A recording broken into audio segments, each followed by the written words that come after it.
Hey, Federico, we're back with another episode of App Stories. How you doing today? Hello, John. I'm good. How are you? I'm doing all right. You know what? We've got a few sponsors for this show. We've got Pillow, Privacy, and Technology Untangled. Those are our three sponsors. And you know what? We're going to talk about Apple's, what I call their perplexing home strategy. I know that's a title you liked when I wrote about it on Mac Stories. I like it a lot. It's a good title. It's a good word. Sometimes you can pick good titles. Sometimes you have really good headlines. Sometimes I have really bad headlines too. You let me know it when I do. I know from experience. And eventually they're all good. So yes, I write lazy titles sometimes. That is a known fact. Usually happens when you're working really late and yeah, you can that tell, was. this is a title that he wrote down when it was like midnight or something. Yes, that is pretty typical. Pretty typical. All right, before we get to that, I want to hear what's new with you. What have you been up to? I've been up to no good, John. I know you've been experimenting. We've both been experimenting a lot lately. I think it's good for us, right? I think it's good to I don't know, maybe it's 2021. People are getting vaccinated. Not in Italy, but people are getting vaccinated. There's more optimism going around. And I think it's time to, try new things. Go out. It's springtime also. Yes. And it's springtime outside and it's also springtime in my brain because I feel like I want to try new things. I want to get out of my comfort zone. I want to try stuff. Yep. In addition to this long journey, which is not over yet, of read later apps, I also thought, wouldn't it be fun? And this is part of a bigger topic that I think there's a potential for an actual story on the site here. Part of this bigger topic of on iOS, you can now change a bunch of default things. Right. And it's fine. And you can use them as your default and the system doesn't care. I thought, wouldn't it be fun to test an alternative browser? So I wrote about this in detail in Mac Stories Weekly, in the issue 265 that came out on Friday. Yep. So I don't want to rehash everything here. So go check out that issue. There's a very long extension column that I wrote. I've been testing Firefox. So Mozilla Firefox on my iPhone and iPad. I also have it on the Mac, but I've been using it more on iOS and iPadOS. So this all started for two reasons, really. As part of the read later journey, I am checking out again Pocket to see how things have changed, to see if the highlights approach can work for me, to see how the integration with Readwise looks like. And as I was testing Pocket, I realized a couple of things happened. So Mozilla owns Pocket, right? Which I tend to forget about. But Mozilla, I wrote that story like 3 years ago, I think. They do own Pocket. And so when I was testing Pocket, the idea of Mozilla and Firefox was already in my mind. But then I was moving these links from my Kindle library to Pocket, and I was opening them. I was doing this on my phone, and I was opening these 20 links in Safari for iPhone. And whenever I tapped on the tab icon, I remembered the words of our friend Mike Hurley. Many times on Connected, our weekly show, he says how bad the tab view in Safari for iPhone is. Yeah, he's right. He's absolutely right. He's absolutely right.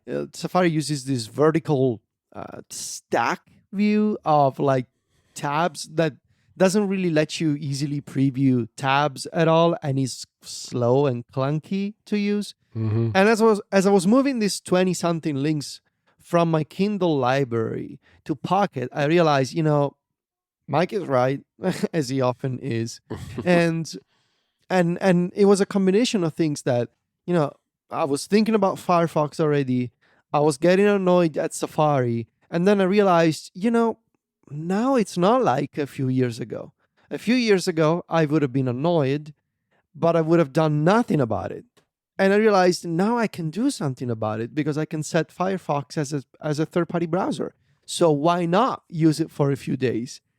And so I started using it, and I'm actually really liking it to the point where I don't feel compelled. I don't feel the urge to go back to Safari yet. Go check out what I wrote in Mac Stories Weekly. There's a lot of fascinating things that Mozilla is doing, especially for tracking prevention.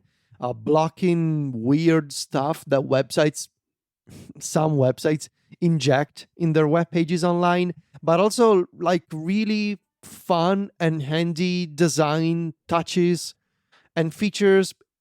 It surprised me. It's not as good on iPad. I will say this. It's not as on iPad. They need to do more work, but I'm impressed, especially with the iPhone app so far. Yeah, well, what really grabbed me when you wrote that story was one feature in particular, which is the way you move links from one device to another. Which, Oh yeah, right, on Safari you use AirDrop, and the problem with AirDrop is that the other device has to be unlocked for right. the link to go there. Which that always annoys me because it'll be maybe I've got my iPad sitting there, but it's closed and the screen's not on, so I have to wake it up and then it'll accept the URL. Whereas Firefox uses a rich notification system, right? So that it's so that you can just the notification will be there once you unlock your phone, and Exactly. then you can open it from there. That is very nice, and I wish Apple would steal that and do something similar. I've been doing a little experimenting too, so a lot of that was in Club Mac Stories and Weekly this week too. Which is I'm still looking for the perfect calendar app, and I think I'm a little bit closer. Calendar apps are your version of my read later apps at this point. It's true. I was using TimePage for a while, and I knew this was probably going to be where it went, which was TimePage isn't on the Mac, and something with like a calendar. I mean, I'm not a calendar power user, but I still use a calendar every day. I still check it to see if I have anything going on and what's happening in my schedule. And not having the same app on all my devices was really starting to bother me. So I started looking around again, and I landed most recently on Calendar 366, which is an app that you picked as one of your must-have apps in 2018, because I went back and looked, and at the time, Fantastical didn't have calendar sets, which is why you were one of the main reasons you were using Calendar 366 at the time. Fantastical, of course, has that now, but Fantastical still, for me, is more calendar app than I need. So I think Calendar 366 fits me pretty well. It has calendar sets. It has a lot of other really nice features. Mostly, though, just like the design. And on the Mac, the design decisions are very opinionated, and I can see it, people either loving it or hating it because it's just a menu bar app. And that's okay, because with a hotkey, I can instantly open it, see my schedule, and then instantly close it. And I don't have an app actually, a window cluttering things up. But I can also, if I need it for more than a second or two, I can drag it away from the menu bar and it becomes its own window. So it's kind of, I like when menu bar apps do that, at least ones that have a lot of information that they're displaying, because it allows you to use it as for reference. And of course, you can also create events and repeating events, and it's got all the main features, invite people, all that stuff. So I'm liking it quite a bit. It's a separate purchase on the Mac from on iOS. It's got a really nice watch app. What it doesn't have are any widgets, and it doesn't have very good shortcut support. Now, that would be a bigger deal if it weren't for the fact that Apple's calendar app, which uses the same database of events, has such good integrations in those two areas. So I'm still using Apple's calendar app for the widget, the up next widget that I have on my home screen, and I can use the shortcuts if I want to. I've never really relied on any shortcuts that included calendar things, but it's nice to know that I've got it if I need it, because Apple's are modern and have parameters and that sort of thing. This episode of App Stories is brought to you by Pillow. Getting a good night's sleep is underrated, but with a little help, it can be life-changing. Pillow is an all-in-one sleep tracking solution to help you be more aware of your sleep patterns and discover what might be affecting your sleep quality. It's easy to fall into bad sleep habits, but with Pillow, you can get back on track. If you have an Apple Watch, tracking your sleep is as easy as wearing it to bed. Pillow will track and analyze your sleep automatically. One of Pillow's most loved features is its ability to gather and analyze heart rate data into diagrams for every sleep session. You can even compare your sleep quality to things like your weight, steps, caffeine consumption, and many more health metrics to discover what might be affecting your sleep. Pillow can optionally record sounds that you make during sleep. From sleep talking to sleep apnea and snoring or unexpected noises during the night that might be affecting your sleep, a lot of users are surprised by the results. Pillow is also very privacy-minded. All of your sleep and audio data is encrypted and stored locally on your device and in your iCloud storage account using end-to-end encryption. Pillow doesn't have user accounts, so you can use it anonymously, and it doesn't collect or send your personal data anywhere else. Naps help boost your focus, creativity, and overall well-being. So if you have the opportunity to take a nap during the day, use Pillow's power nap mode. If you need to set an alarm, Pillow will wake you up using your iPhone, Apple Watch, or iPad. And if you have watchOS 6 or later installed, Pillow uses the new extended runtime to minimize battery consumption on the Apple Watch. Pillow has a home screen widget too that helps track your latest sleep analysis and daily sleep goals too. Pillow is available on the App Store for the iPhone, Apple Watch, and iPad. Discover all of Pillow's features at pillow.app. Again, that URL is pillow.app. I'll put a link in the show notes too. Pillow, sleeping better made simple. Our thanks to Pillow for their support of App Stories. Federico, before we start on the main topic, though, we should do a little bit of keyboard follow-up because you and I think, have set our sights on the same keyboard that we can't buy, which is unfortunate. Oh, which reminds me, let me check again if it's available now. I signed up for the email to get them to alert me, and I haven't heard anything. So we both are keeping an eye on the Satechi Slim X1, which is a Magic keyboard keyboard by the folks at Satechi. But unlike the Apple Magic Keyboard, this one comes in space gray. So if you recall, we mentioned how if you want to get a Magic Keyboard in space gray from Apple, you can only get the extended one that has the numeric pad on the right side. The one that originally came with the iMac Pro, I think. Exactly, which I don't think neither of us, we necessarily want to have a numeric pad on the right side of the keyboard. No. The Satechi Slim X1 is a compact keyboard in space gray, but more importantly, it also supports multi-device pairing. So you can pair the single keyboard with multiple devices, and it's slim and it looks like a Magic Keyboard, but it's not made by Apple. The problem is this keyboard appears to be quite popular at the moment, and so it's out of stock, and you cannot get it from Amazon, from the Satechi website, or from international versions of Amazon at the moment. So no, it came out, I think, at the end of last year, and I wasn't aware of it. Although it's funny that just at the same time we were complaining about keyboards, 9to5Mac did a review of it, and nice timing. Sometimes we have for sure. We do, and it was a good review. It was a good review. It looks good. I do wonder whether without the special dongle that Logitech has, whether the pairing will be quite as precise and good as it is with Logitech's keyboards, but there's only one way to figure that out, is to try it. I mean, we did get a couple of other recommendations from people. One person recommended the Logitech K380. Now, this is one that you and I both have, I think. This is the small... I don't have this one. Oh, you don't? I thought you had this one. It's a small Logitech keyboard of basically the size that we want. It's battery operated, but not rechargeable battery. It uses old-fashioned like AA or AAA batteries. And it has the switching using the Logitech dongle. The problem is though that the keys are round. And I've had this for a while. I got it to work with, to be kind of a portable keyboard was using my iPad at like a coffee shop or something, which I haven't done in forever.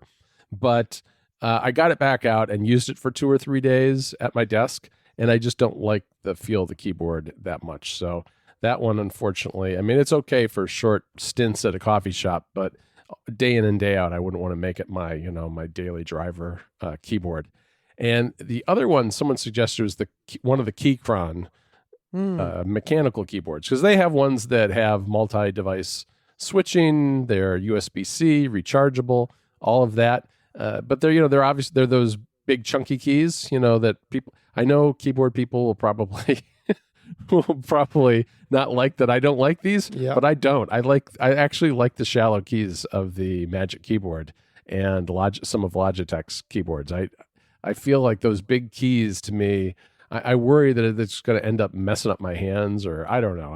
I don't like them as much. I have been attracted to this keyboard before. I think the problem with fancy keyboards in me, though, is that I see them and then I see that there are all these different options for the kind of switches they use and everything. And then I just throw up my hands and I don't know what I want. And I figure I'll just go with what I know and what I like, which is the Magic Keyboard. Yeah. So the reality is I'm back on the Logitech MX keys, Federico, because I need the switching, the fast switching.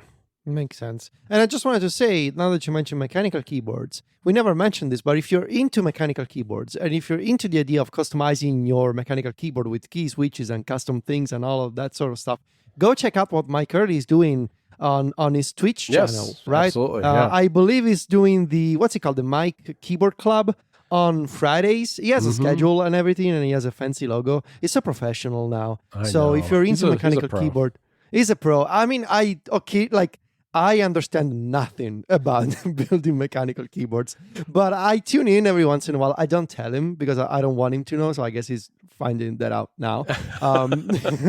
Hey, Mike.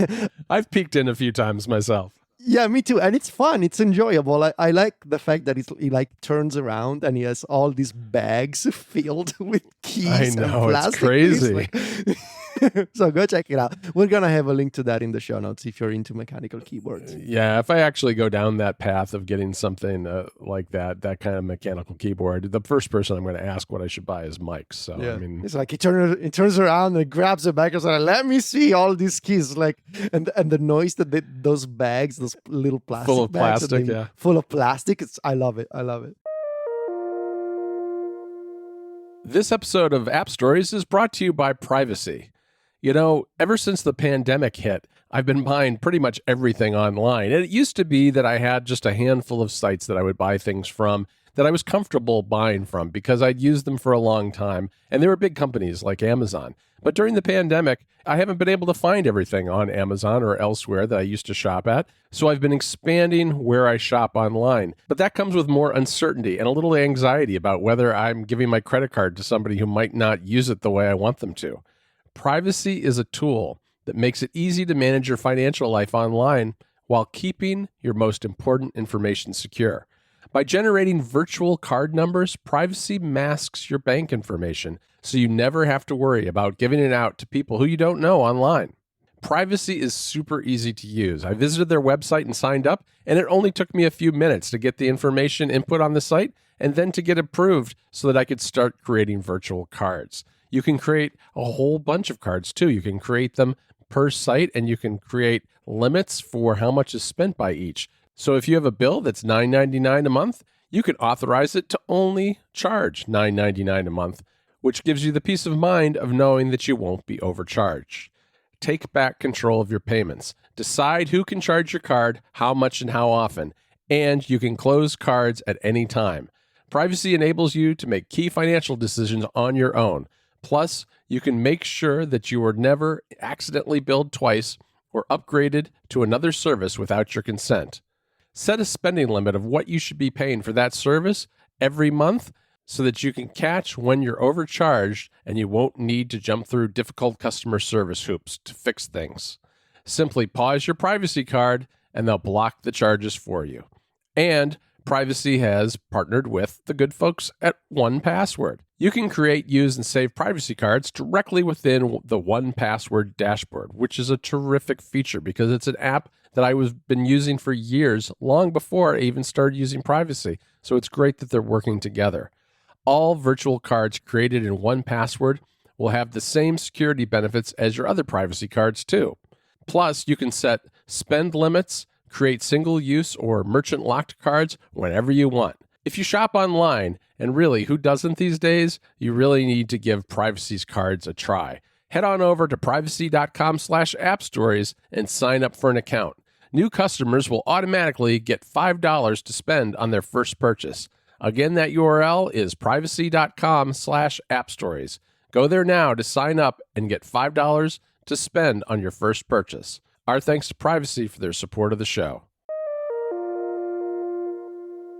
HomeKit routers are a thing that nobody talks about. So Apple discontinued obviously they haven't made airport base stations and Airport Express for a few years now, which is really unfortunate. I used to have both, and I really enjoyed the experience of, especially with the Airport Express, that you could use as a sort of to add AirPlay functionality to older speakers. I'm still doing that. It's incredible, right? It's so convenient. Yeah, until my last Airport Express dies, that's what I'm going to keep doing. Yeah, and there's a whole market for people who still want to buy like Airport Express units on eBay because you can no longer get them from the Apple Store. Right. So, but HomeKit routers came out a couple of years ago, I think, or maybe came out, I think, in iOS 13. Maybe. Well, yeah, they were announced maybe a couple of years ago. They were announced. But they only started showing up in the fall, I guess this last fall. Right. Yeah. Yes. And there's one, you can get it from Linksys. You can get, I think Eero now has HomeKit functionality that you can get via software update. John, do you know exactly what HomeKit routers are, what they're supposed to do, and why nobody cares? I do, because I tested one and wrote about it on the site, which was Develop Routers, which is the Linksys model. Right. And what they do is, think of it a little bit like what the HomePod Mini does now. What it does is it allows you to have 3 settings for all of your HomeKit devices that are attached to your local Wi-Fi network. You can turn off all security, which is, the YOLO setting. You can go with the manufacturer recommendation, which, for instance, I have an Ecobee smart thermostat, and it periodically dials out to a server somewhere to update its firmware automatically. And in order to do that, it needs to, poke a hole through to the open internet, connect to that server and download the update. And so you want that kind of thing to happen. So you can, Ecobee in that situation would ship their devices with a pre-configured green light for the address for that server, but not for other things. So the Ecobee could then only go out to the internet to dial up that particular server.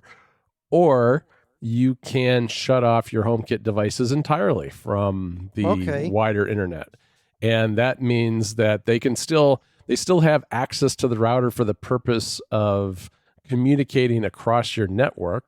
So that way it can communicate with your home hub, but it can't get out onto the wide open web. And the reason you want to protect against that is that there have been a number of manufacturers of home automation equipment that have had security breaches where there is some vulnerability in the firmware or the hardware of the device that allows people to gain access and control of it from outside, whether that's like a camera or something else.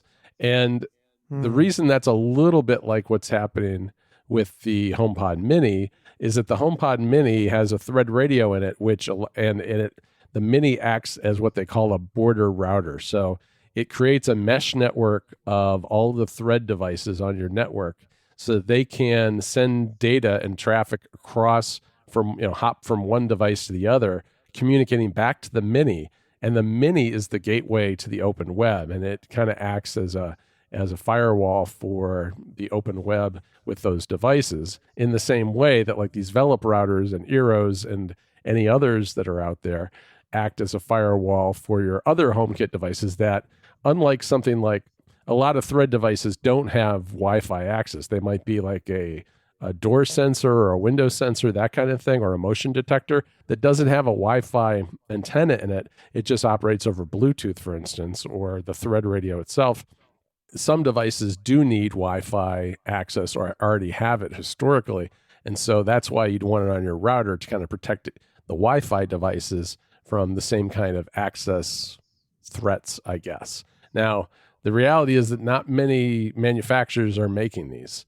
And I don't know if that's because they want to offer their own services, because, a lot of Linksys and Netgear and a lot of these other companies, they have their own services that they sell on top of their routers that are usually monthly fees for some kind of extra protection for your network. And it may be that the HomeKit stuff is enough and people would stop buying their service, and that might be why there aren't many of them doing it. But it has been pretty quiet. I mean, and I guess the other thing about it is too that once you set it up, and I tested it. Once you set it up and configure it, especially if you go with the manufacturer recommended settings, you don't really think about it anymore. I mean, it's not like you're getting alerts. It probably alerts you if someone's trying to access the device when it shouldn't. But It's like kind of like set it and forget it. But that's the only upside, right? When you're getting a HomeKit router, like the main and only feature is the security control. Yeah, basically. that's really it. That's really Okay. it. So I am going to say that I believe that routers should be a fundamental part of a new home experience from Apple. I believe that dropping the airport line years ago was a mistake. Mm-hmm. I believe that especially now that we have all of these connected devices, Apple should own the primary element of wireless communication in the home, which is the router itself. And I don't think that teaming up with third-party manufacturers is enough. So let me tell you what I think they should do. And this is sort of partly inspired by something that Jason Snell, I believe, said on the talk show. Mm-hmm. So I obviously think Apple should make their own HomeKit router. They should go back to making Wi-Fi routers that are easy to use, easy to configure, super easy to set up. Like what I loved about the Airport Express and the base station years ago was that you could do it all in a couple of taps. There was an app that showed you your internet status, your connection. All of these apps and web pages that I gotta use with Netgear and these other companies, they're all ugly. Like, give me something. Yeah, Apple they're always kind of broken too. They're always there's some of the broken. worst apps you can use. Yeah, exactly. So give me something Apple-like that integrates a bunch of services. I think this should be the key to a new HomeKit router made by Apple. The HomeKit router should be a HomeKit hub, right? And as such, it should integrate functionality that right now is either done by the HomePod or the Apple TV. So features like being a HomeKit hub or processing HomeKit secure video. So there are parts of HomeKit secure video, such as I believe face recognition that Right. happens locally on your network and is done by a HomeKit hub on your network. Which better device, than a router to do this? That is the key element of the wireless connection. Doesn't have to do any additional computing. Like, it's not like an Apple TV, which is also a TV where you can watch Right. video and there's an operating system that you can use and you can play games on it. I mean, the HomeKit router, you can use as a router, and then on the side, it also does this local processing for your face recognition and stuff. And in addition to this, so delegate some functionalities to the HomeKit router, which becomes the central wireless hub of the home. The security stuff is fine. I like it. That makes sense. But I'm going to say Apple should also make their own VPN service.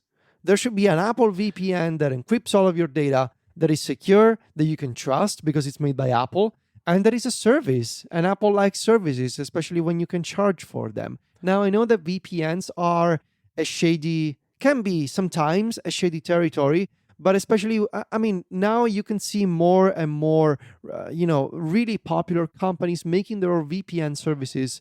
I believe even Mozilla has one, speaking of Firefox. Oh, really? As a way to encrypt your data, because it's more Right. important than ever, especially now that the web has become this weird and dangerous place. Making sure that your data is always encrypted and it stays private, I think is super important these days. And so I could see an Apple VPN as a potential service down the road.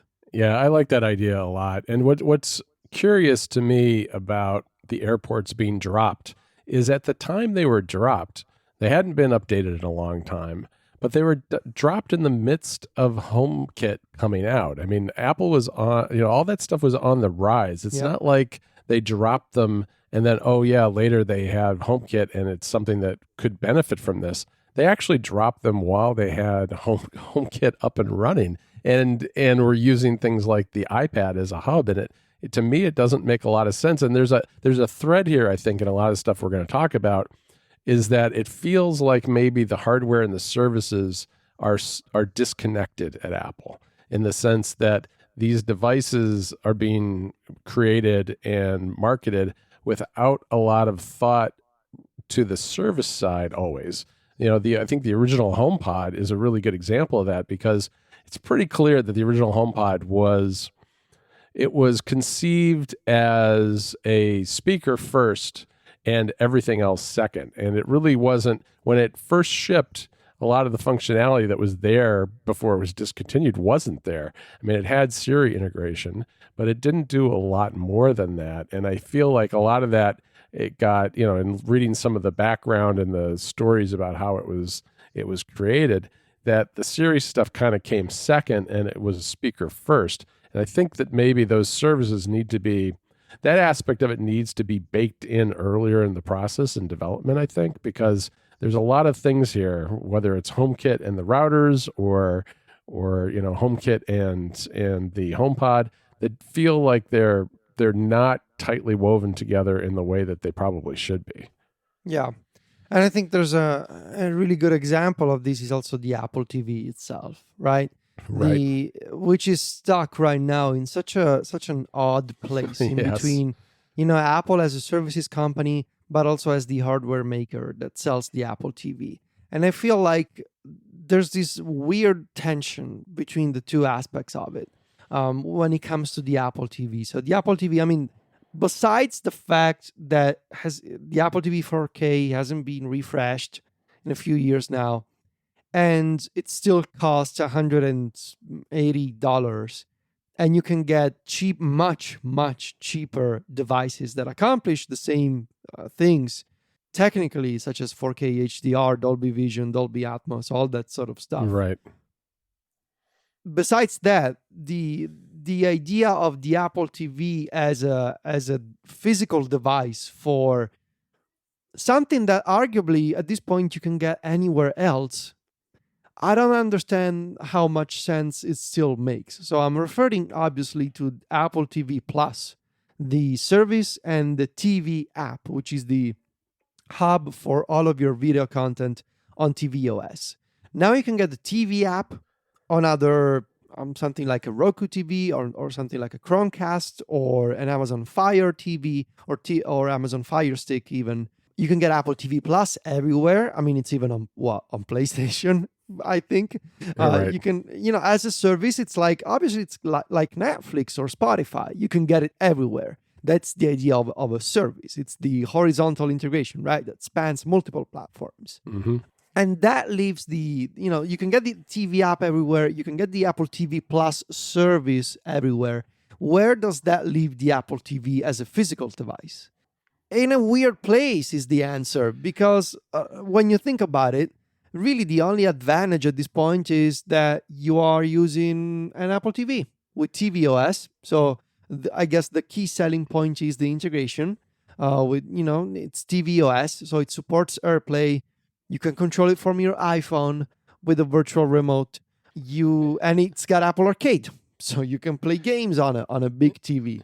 Yeah, I mean, I guess I would disagree a little bit in the sense that having reviewed Mac OS when the TV app first came to the Mac, when I first opened the app on the Mac, I was like, wait, where is everything? And the reason not everything was there is that the Apple TV still relies on third-party apps pretty significantly for some of its video content. You can get really down in the weeds as to how all this actually works, but not a lot of companies haven't adopted the channels inside the TV app, right?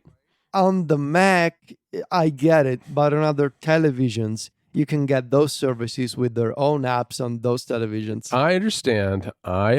They have their own apps, but they're not. I think there is a benefit to the integration if you like to use the TV app as a bit of a guide and a way to access things without wondering where they happen to be. I get it. I mean, I agree that the TV app isn't a terrific app either. I'm accustomed to using it. Me too. I guess too. I think people would tell you that they like to have access to their photo library. They like to have, some people still use the home sharing thing where you can basically stream music from a Mac or something to your Apple TV for music that you own as opposed to stream from Apple Music. What else? I suppose Plex, but then that's the same argument. Probably you can get a Plex app on any TV that's manufactured too. But there are things. It's just that I think you're right in the sense that they're pretty much there are things at the margin at this point, And they're not the kind of things that even taken together will justify $180. And the games, while that's one potential, that's probably the most valuable thing of that bundle that you can't get on other platforms. I don't know. I just don't feel like people are turning on their TVs to play Apple Arcade all that much. I'd be really interested to hear from game developers if they have any kind of metrics on that, because I know that I like, I have Apple Arcade. I use it once in a while, but I really have never used it on my TV. Yeah.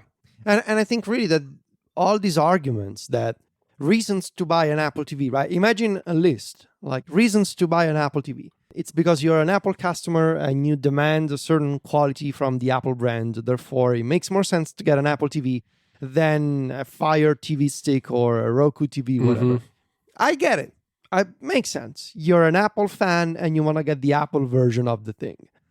The other reason number 2, it runs tvOS. Okay. Reason number 3, it's got Apple Arcade games. I don't know, but all of these to me, they seem like pretty thin arguments. That said, I don't think Apple should concede and leave this space to other companies. I think they should keep making their own Apple TV physical device. It should be cheaper, though, and it should do more. And I think they should try and find a better balance between the service aspect and the hardware aspect, and also maybe believe a little more in games. So I'm going to share some ideas. 1, Apple should make its own game controller. They should bundle a game controller with the Apple TV. They should just say, you buy an Apple TV, you get 6 months free of Apple Arcade, and we're also going to throw in a controller that you can use for those games.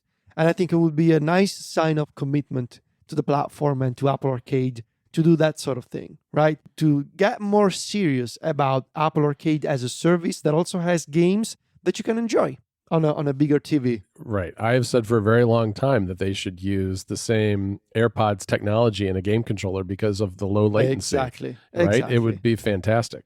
Yes. And the other thing I'm going to say is they should try and find ways to combine to try and find and create benefits for people who enjoy Apple services on Apple hardware.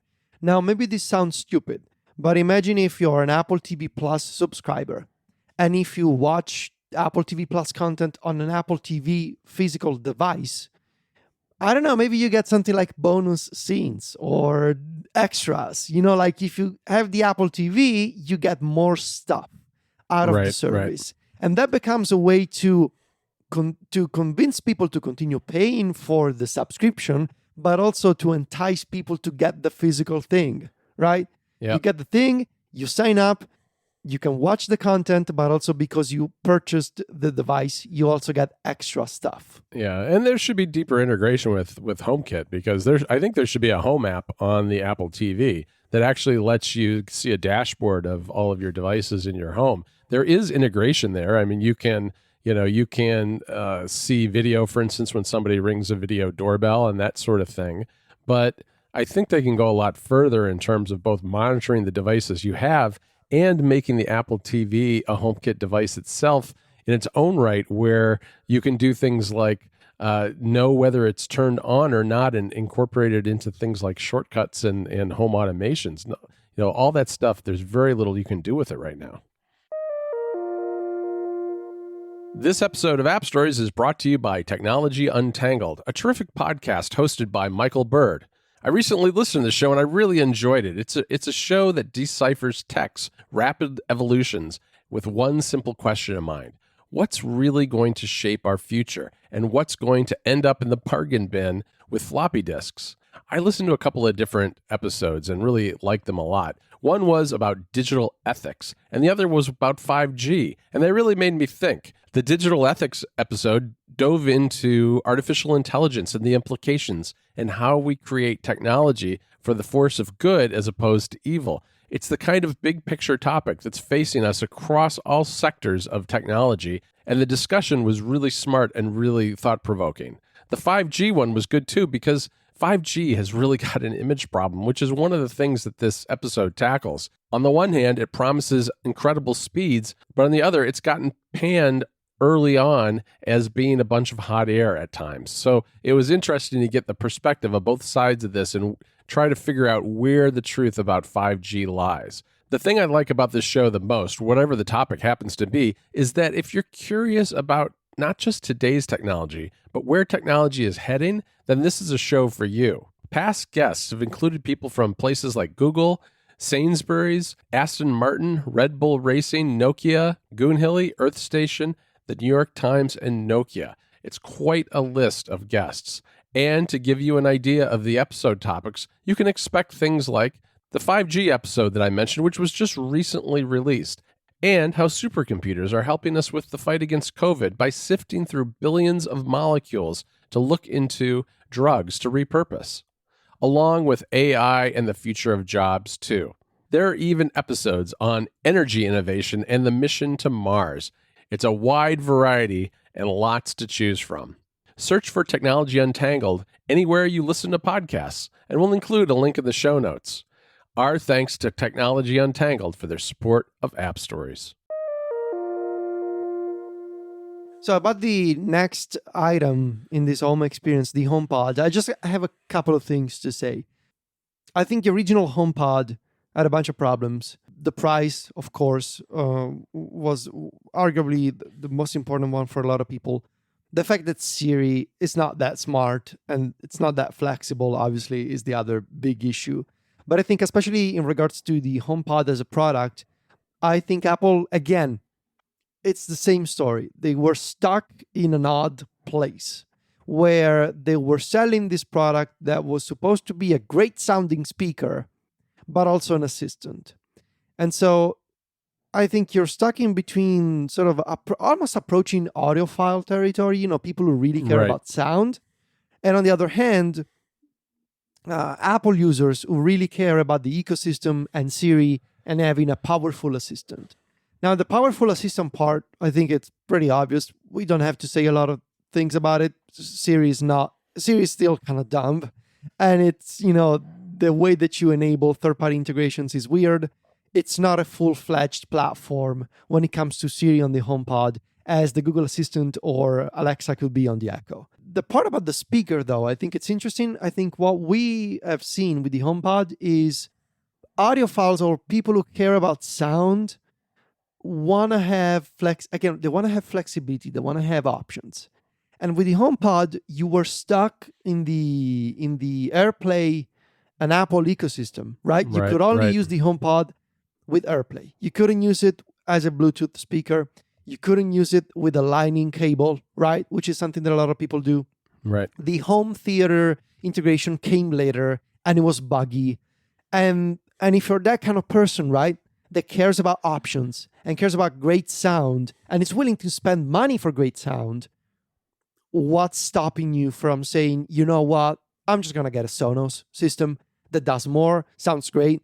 I got options, right? Both when it comes to connections and when it comes to different models, different versions. I can get a big Sonos, I can get a smaller one, I can get a bunch of them, I can get a soundbar if I want. Right. And it's just, I think if you care about sound, sure, you also care about price, but you care more about the flexibility that sound also should have. And so I think the HomePod sounded great, but it was too expensive, the assistant was too dumb, and it wasn't flexible enough. Yeah, I was just talking to Rob Knight about this on Ruminate just this week about how I've got some speakers that I purchased when I was in college, and they still sound great, and they can be hooked up to anything, and I can still use them, right? But now I have two HomePods that sound just as great, but in a couple of years, they're probably just paperweights. And that doesn't make me feel particularly good about Apple's home strategy. We should probably also talk a little bit about the Home app and HomeKit more directly. Mm-hmm. I've never really been a big fan of the Home app. I think it's gotten better. I will give Apple credit on the Home app when it comes to the Mac and the iPad, where I think the tile interface works pretty well. It's still not great on an iPhone where you've got a limited size screen and a lot of devices. But the Apple Watch has never really been touched since the day it debuted, and it's basically unusable as far as I'm concerned because each tile takes up the entire screen of the watch. And if you have a lot of devices, you're going to do a lot of scrolling. Now, I know it's favorites and you can kind of manage what's there, but if you have more than a few things, it's not very usable. So I think that app needs to be maybe rethought a little bit. And then when it comes to things like the API, Home Plus 5, which came out not that long ago and I reviewed, it can do things that the Home app can't. And it's not because they're doing anything extra special clever. It's all part of the same HomeKit API. It's just that Apple doesn't surface that stuff in its own app, which is a little crazy as far as I'm concerned. I mean, you cannot do automations like turn on my humidifier when the humidity in a room drops down to a certain percentage, for instance. You can't do that with the Home app, but you can with Home Plus. And that really shouldn't be the case. It's a little strange there. I think the other thing that I'd like Apple to hopefully reconsider is what hardware it's doing. We've talked about a little bit, about routers and that kind of thing, but I think video cameras is another area that they ought to take a look at. There are a lot of good video cameras on the market, and I've actually been surprised, for instance, that as many have adopted secure home video as have, because a lot of these companies rely on a service on top of these cameras that, a subscription service for storing the video online to make it accessible long term. And they do that because that's where the margins are. And that's not, there are privacy concerns with that. You hopefully trust the company that you sign up with, but Apple ought to consider doing that because there's friction in companies adopting secure home video when they'd rather adopt their own subscription service themselves. And that's kind of the tension I see in a lot of these things where Apple's got offering these services, but they're a little bit at odds with third-party vendors sometimes. And where they are, I think it makes sense for Apple to at least consider building their own hardware because it's not that maybe Apple can't make a lot of money on a video camera because you can buy them for, I forget what it is, maybe $150 from Logitech, but it adds value elsewhere. It adds value to the entire system itself to have all this stuff integrated, just in the way having the airport router, the convenience and ease of setting it up. I would assume that you'd be able to do something similar if Apple made its own video camera. So, it's not just, I think there's this focus on service revenue and margins where there ought to be a more holistic approach on some of this HomeKit stuff of what each component brings to the picture. Because right now, there's, I think, as you said, there's kind of a hole in the center of this because there's not a hub that's really directing all this, right? And there's also maybe areas where Apple could add components that would strengthen the entire system, but they haven't. That brings me to my last point about all of this, which is exactly that. The more I think about it, the more I think about Apple's home strategy, all these different components that they have, how they're often stuck in between software, services, and hardware, the more I keep coming back to this idea that when I look at HomeKit, right now, what I think it's missing is the core, the central part of HomeKit. Right. Now, let me explain. So when I look at something like when I look at Amazon, right? And you buy an Amazon Echo, and it's your first one, that that's the core of your setup. Like you buy the Echo, you install it, and that's like the central brain of it. And it serves as a speaker, as an assistant, as the thing that handles everything, right?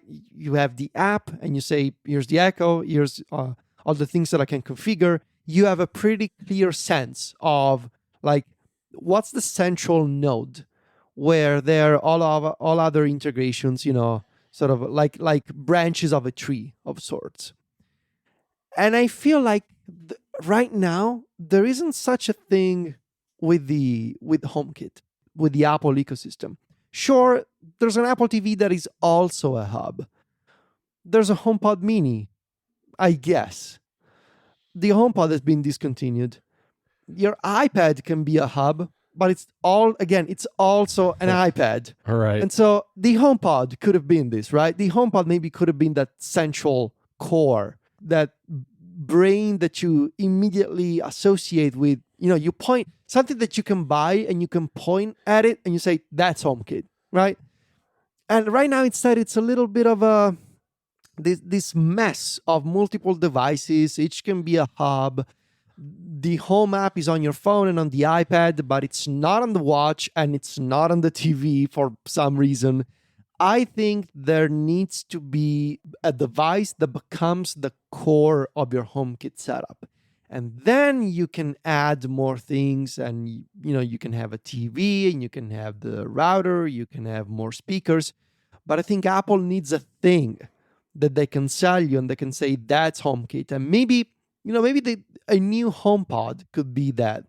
I do believe it should be some kind of speaker device, something that you can put in the kitchen or in the living room. So maybe these rumors of a HomePod with the screen are onto something, and maybe Apple hasn't fully abandoned the space. But I think they need something that is not the HomePod mini that you can buy and you can say that's the main character on this stage right now. That's the thing. And then everything else is an extra.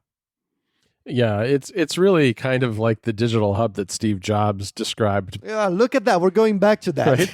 We're going back to the late 1990s. But it kind of is really when you think about it. But the problem is we don't have the hub to support all the spokes on the wheel. So it is curious that that's the case. And I think 2021 is going to be a year where Apple really has to kind of figure this out, because right now it's just confusing to consumers, I think. All right, Federico, that's it for today. I want to thank our three sponsors again, and that is Pillow, Privacy, and Technology Untangled. You can find me and Federico over at macstories.net. Federico is at Vitici on Twitter and Instagram. That's VITICCI. And I'm at John Voorhees, JOHNVOORHEES. Talk to you next week, Federico. Ciao, John.